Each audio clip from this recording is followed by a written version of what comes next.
Right, so I'm going to be going over number 1, which is kind of a lengthy question. It's broken down into 3 parts total. Number 1 really just looks at the first function that deals with our scenario of totally tires and their wheel that spins on their sign.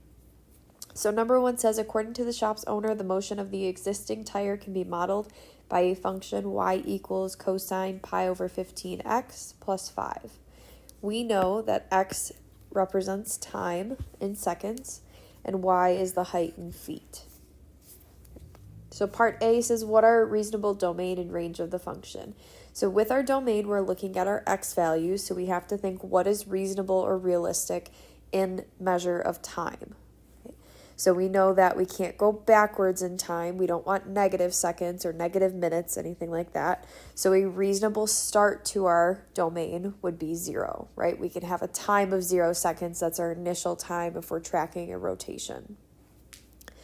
We don't have any restrictions on our maximum value for time because this sign in this tire can keep rotating until we reach positive infinity.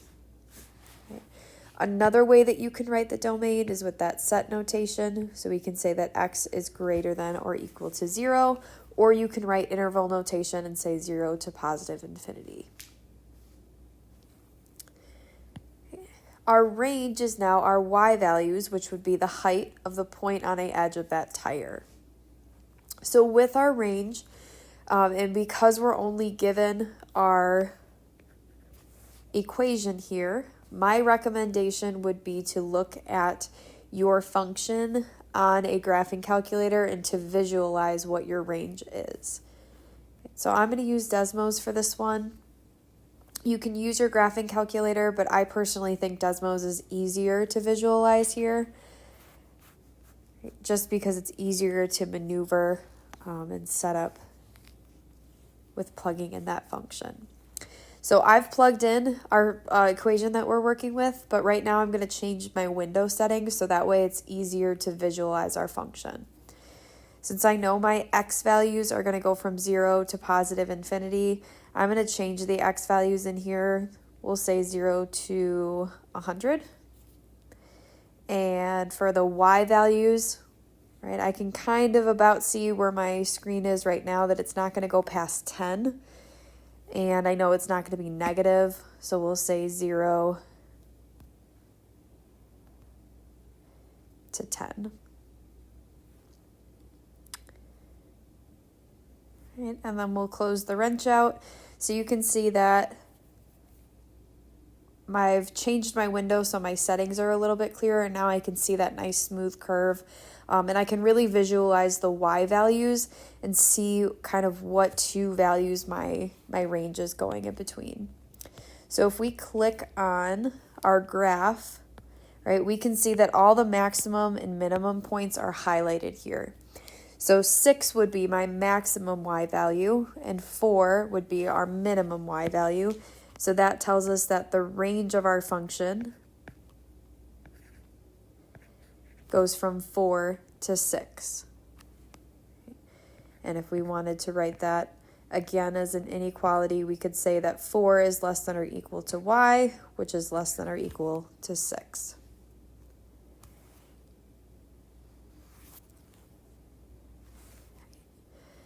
Moving on to question B. B says, what is the period of the function and what does that period represent? So if we're looking at our equation, we know that our general equation has that a cosine b of x minus h plus k. Okay. And our b value is what is related to the period of the function. Because we said in cosine functions, the period is represented as 2 pi over b. And we have our b value in our equation. So we can plug in our b value, which is pi over 15. Okay. We are dividing a fraction here, so we can do our keep, change, flip.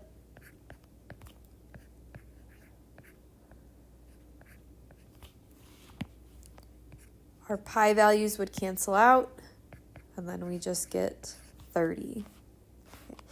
So that 30 in the context of our problem, if we're talking about the period of a function, that would represent that the tire completes a rotation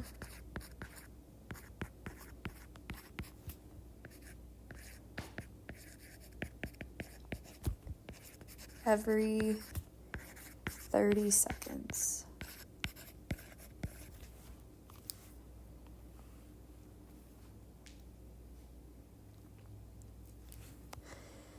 Question C now wants us to graph this function. So again, I would recommend using Desmos here. We've got it set up and our window changed already, so this makes it a little bit easier to graph our function.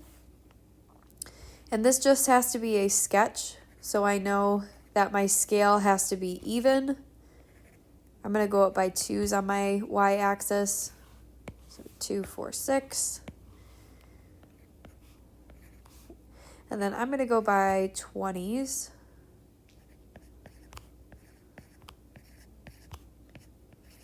On my x-axis.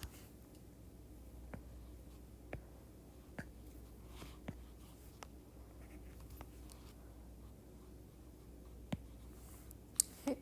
So looking on Desmos, I know that my graph is going to start at 0. It's going to hit that maximum of 6. And then it looks like every 15 seconds, it hits either a maximum or a minimum here. So that's kind of my benchmark for how to graph each of these points.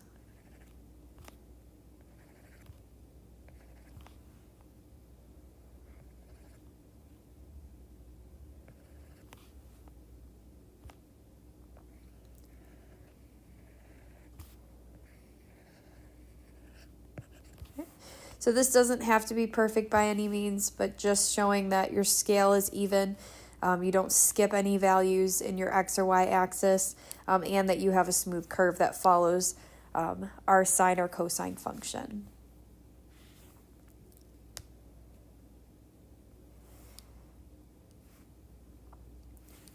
And then our last question here says, how does the graph compare to the graph of the parent function? So we know our parent function is y equals cosine of x. So this question is really just asking, can you identify the transformations that are happening here? Okay. So we have two transformations happening. We know the first one is that pi over 15 value. So we can say that the function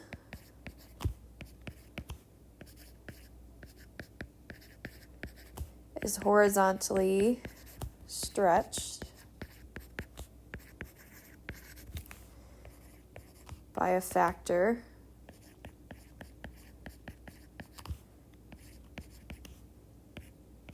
of 15 over pi, and it is